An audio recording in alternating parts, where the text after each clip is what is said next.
A si možno na tej točki sploh mislil, da sem spet v novem prostoru, kjer upam, da je dober zvok? V novi pisarni, v novem studiu.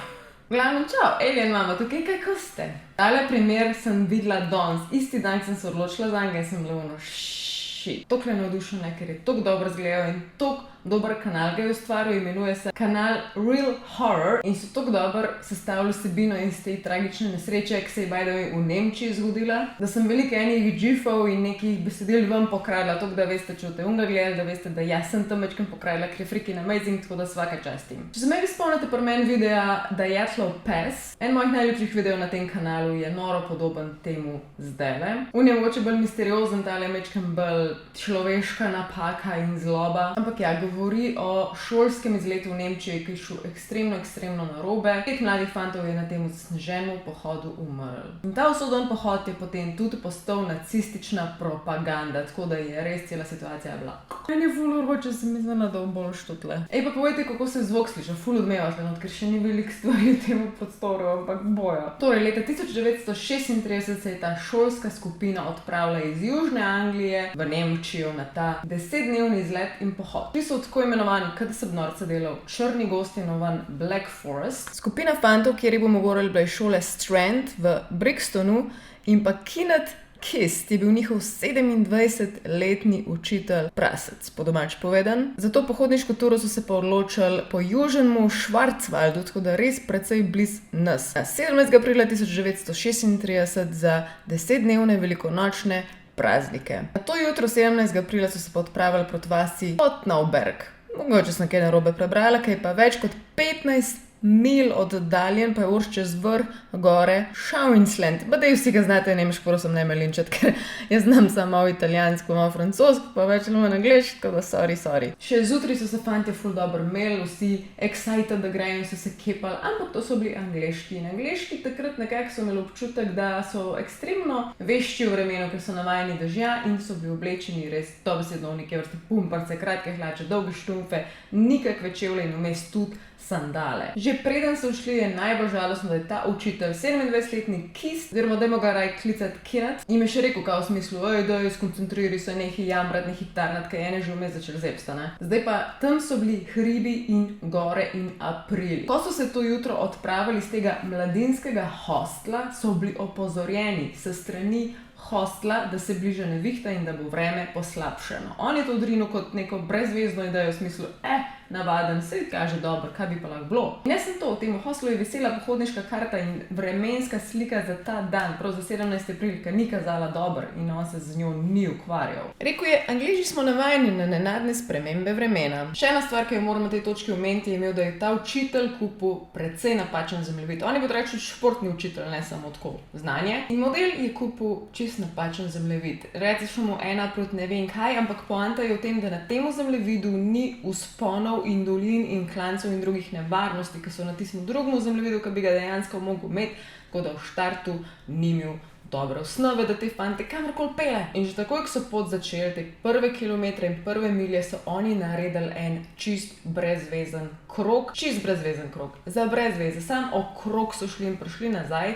In tam smo končno srečali prve ljudi, ampak morate razumeti, da že na tej točki premalo oblečeni sneg je začel padati in izgubili precej neke energije. In ko so naredili ta glob brezvezen krog, so prišli kmalu do neke gostilne in tam je jasno ta gostilničarka rekla, tole zdaj ni safe, ustavite se, pejte nazaj, neki, zaradi tega, ker preslej bo toliko snega, glede na napovedi, da ne boste videli tistih tabel, kam dejansko morate. In kaj je Kenneth rekel? Rekel je, jih bomo pa obrisali z roko. In pot so nadaljevali, čeprav je fante zebali. Ko so pot nadaljevali, so srečali potem 2 drvarja. In te 2 drvarja sta se lih vračala domov iz razloga, ker nista mogla nadaljevati svojega dela, ker jih je preveč zebali, ker ni bilo razmer, ker se ni videli, ker ni bilo več znosno in sta šla domov. Drvarja, 2 odrasla moška. Tudi ona 2 sta Kennethu svetovala, naj gre lepo domov po najbližji možni poti, ker to ni safe. Obviously. O 15 bi se lahko rekli, da je bila iskreno njihova zadnja možnost, da varno obrnejo nazaj, ali pa vsaj dokaj varno.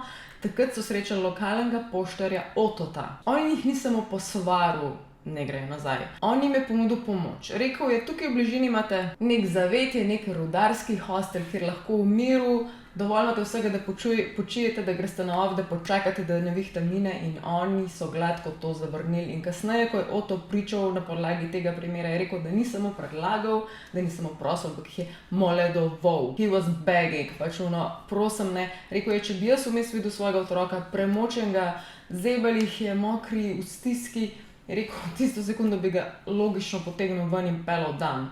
Ampak ni pa mogel dejansko učitelju, ki je imel pa tam neko svojo avtoriteto, nič drugega narediti. In tukaj pride v igro ta napaka pri tem, kateri zemljevid je on imel in po njegovemu zemljevidu za naprej je samo videl, ok, gremo naprej, ne gremo v Rikverc ob 3 popoldne, gremo do najbližjega, zelo mehkega mesta, ampak pa do tega mesta, ki pa on ni mogel tega videti na zemljevidu, je bila pa obupno strma, nehumana, zasnežena, bo nenormalno. Že tukaj so imeli snega tako skoraj do kolena in brcali v freaking sandalih in sploh ne vem, kako niso že prej obupali, meni to ni jasen. Pa jaz si tukaj počasi na eni točki ta Keenan vsaj toliko zlomil, da se je toliko ego ponižal, da je vsakega fanta posebej vprašal, kako se počutijo. Eni fantje so se na tej točki pritoževali in on se je vseeno odločil, da gre naprej, ker je mislil, ker ni vedel dejansko, kakšni vzponi jih čakajo, da bo za naprej manj nevarno. Ni se zavedel, da se med njimi in vasjo dviga najstrmejši in najbolj dramatičen greben Šauinslanda, nekaj tacga. In posledično so pač fantje utrujeni, prebraženi in mokri podali na naporno pot po Kaplerwandu, 600-metrski steni s 70-odstotnim naklonom. Prvi deček se izgrudil je bil Jack Alexander Eaton, 14-letni šolski prvak v boksu. Na tej točki mu je Keaton dal pomarančo in pa kos neke pogače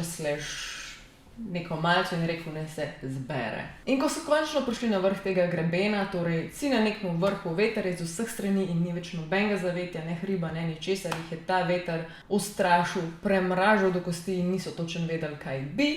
In če bi šli oni takrat ostro desno, kakor zdaj upam, da vidite na zemljevidu, ker je tisto označeno z rdečo piko, bi prišli direkt k zavetju in bili so, mislim, da manj kot miljo preč od tega zavetja, ampak ne, ker so se ustrašili, oziroma Keenan se je ustrašil vetra in je rekel, gremo v nasprotno smer. In ko so šli v nasprotno smer, so šli dobesedno proč od vsega, proč od česarkoli, proč od civilizacije, direkt v gozd, v napačno smer, proč od cilja. Torej šli so proti zahodu in hitro so postali dezorientirani, ker ni bilo tudi vidljivosti, sneg je padal na polno na tej točki. Enkrat vem, da so imeli snega dobesedno do pasu. Sploh meni ni jasen, kako so do te točke zdržali v tem mrazu, to je meni bizarno, ker mi ljudje zdaj 2024 bi pač po 100 metrih umrli. I don't get it, ne razumem.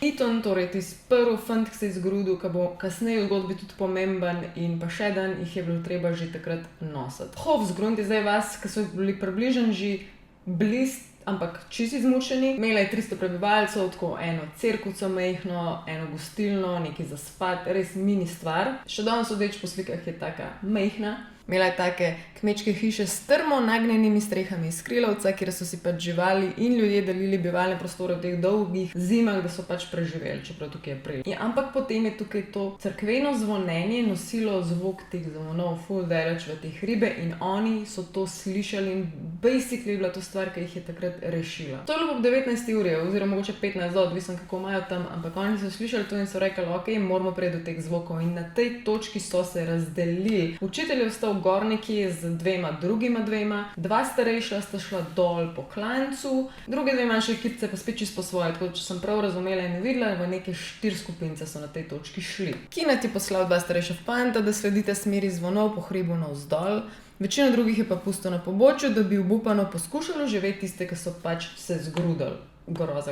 In približno 1 uro je takrat trajalo, da sta te 2 fanta, ki sta tudi malo starejša, ki sta skoraj že obupala, da sta prišla na obrobje te vasi. Pa treba razumeti, da si nisem tako dobro predstavljala, ampak predstavljajte si, da je tukaj čista tema že, pač takrat je tle tema, ura je 8 zvečer. In takrat se je Eugen, ki je živel v tej obrobni kmetiji, jih odpravljal tudi po tedenski kruh, ki je treba iti k sosedu, da ga pač dobiš svežga in takrat sta te 2 fanta potrkala na vrata in v najbolj možni polomljeni nemščini rekla samo v smislu na pomoč, 2 ranjena ali bolna v gorah, v hribih. Oblečena sem bila kratke hlače, tako da obviously je bilo temu Eugenu zelo jasno, da rabijo pomoč in Eugen in potem še ker mogli iti skupaj po kruh, sta letela do gostilne in tokla po vratih, ki so noter igrali karte in so končno in direkt in takoj ful plemenito sprožili iskalno akcijo in šli v pomoč. Zataknili so si sani delno zato, da se lažje premikajo, delno zato, ker so pričakovali, da če so tam ljudje ali otroci ali karkoli, da jih bojo lahko dali na te sani, da bojo lažje šli po snegu. Neki fantov so najdel, ki se spuščali po hribu navzdol. En izmed teh reševalcev je naletel na dva, ki sta nepremično ležala v snegu. Herman Lorenz, trgovec živil, je enega nezavestenega tudi prinesel v svojo trgovino, medtem ko je en kmet druga na hrbtu odnesel do bližnje kmečke hiše. Te smuči na koncu pa so bile neuporabne zaradi tega, ker je bil sneg ful tak lahek,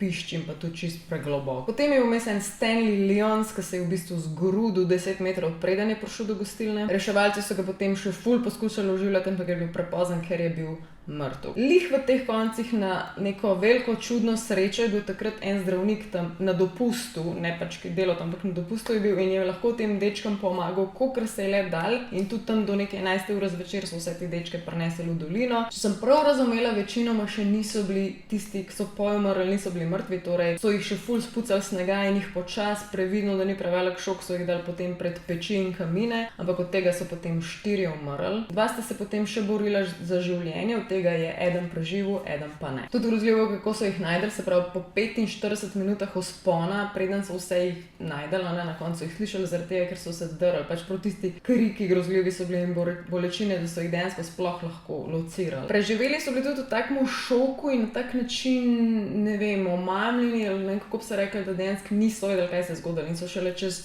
nekaj dni dejansko dobili to informacijo, 5 od vaših 14 je mrtvih, vaših kolegov, vaših sošolcev. Potem so pa trupla teh mrtvih dečkov položili v klet vaške hiše Hofsgrund in potem v kapelo počitka na največjem pokopališču. Zdaj gremo pa počasi bolj na to temo, kako je iz tega ratala bizarna politična propaganda, pač disgusting. Fantom je bilo naročeno, pišejo domov in jih pomirijo, starše vsaj tiste obesli, ki so preživeli, zato ker do takrat so Britanci slišali o tej nesreči samo prek časopisov in slišali so zelo napačne informacije. Tlej, glede na letnico vemo, da gremo po drugi svetovni vojni in na vzponu je bil Hitler, pač ljubljenček države in njemu takrat kapnil, da lahko iz tega naredi ful dobro reklamo sam zase. Zdaj vemo, da je bil ta učitelj Kinet največji drag od človeka in da je preprost samo tiščal po svoje, ena stvar je ega, druga stvar je glupost, ena stvar je pa tudi, da je to že sovražil Nemce in odprt je bil glede tega, vsi so vedeli, da je sovražil Nemce, da jih dejansko ni hotel poslušati, torej ko so rekli, umrli boste, ne, tja, in rekel, ne, I know better, pa še navajeni smo dežja, ali ne vem. In je pač zaradi te debilnosti so te fantki umrli. Ampak vsi mediji so njega narisali kot največjega junaka. Dobesedno vidite zdaj na ekranu, kako so pisali o njemu. On je še ful dolg časa ostal v Nemčiji, ker je bil tam safe, vsi so ga imeli za junaka, zaradi tega, ker je on trdil, da ni bilo nobene nevarnosti, da ko so odhajali, bil samo nek majhen pišč od vremena, od snega. In Nemčija je vedela, da če bi takrat rekla, ta prfoks je mal čorov in jih je pognal v smrt in če bi oni to sporočali naprej Angliji, bi se zavedali, da bi s tem šli v smer sprožanja vojne, ker bi imeli pač neki proti angleškemu državljanu. In so naj rekli, se sploh ni važno, kaj se je zgodilo, ampak dajmo mi iz tega eno ljubavno romanco narediti in so potem te fante na polno takrat skoraj razstavili so te krste in dali svoj in dali to Hitlerjevo mladino okrog, da so jih kot stražili, kot neki svetega, kot to alianso med državami, kot mi se imamo ful radi, mi smo si ful dobri in kup nacističnih teh znakov okrog in svastiko in vse to. In potem so te starši pisali valjda Nemčiji in se zahvaljevali Hitlerju, pa da so jih zastonj dostavili, pa vse je bilo tako lepo, pa krste, pa spremstvo, pa vse je bilo ful fancy in tudi ko je prišel potem vlak, dejansko v Anglijo je bil tako skoraj že v obliki neke krste, ki je bila narejena iz gozdov, tam, kjer so te fantje umrli in potem krste so bile spet tako na polno olepšene, ulišpane, pa spet en kup teh nemških simbolov. Isti čas je imel tudi Hitler rojsten dan in so povezali te dva dogodka skupaj, tako da so res lezali v rit Angliji z lažjo. Škoda sploh naštevati, koliko je bilo res teh nesti stvari, ki so jih kazali navzven, ker jih je neskončno. Še ena stvar je bila, ta kraj je bil ful turistično priljubljen v Angliji in če bi iskreno povedali, kaj se je zgodilo, bi pač zgubili turizem iz Anglije, ker je spet bolano. In ko se je ta učitelj končno vrnil v Anglijo, je gladko zbežal vsem medijem, vsem novinarjem pri svoji domači hiši, je pa takrat pisal eni Mary, ki je bila tudi učiteljica in sta bila očitno zaljubljena in on je pisal o tem, koliko mu je žal, on je pisal o tem, koliko je bilo grozno, on je samo pisal o tem, da ne glede na to, jaz sem zdaj najbolj happy človek na svetu, ko se je tako išlo in ker sem doma. Prej sem pomenila enega fanta Ethana, to je bil v bistvu njegov priimek in zdaj njegov fotor je bila tista ena in edina oseba, ki se je na tej točki res res zavzela, ker mu ni bilo čisto vse, kaj se je zgodilo in je potoval nazaj in šel po isti poti, po istih poteh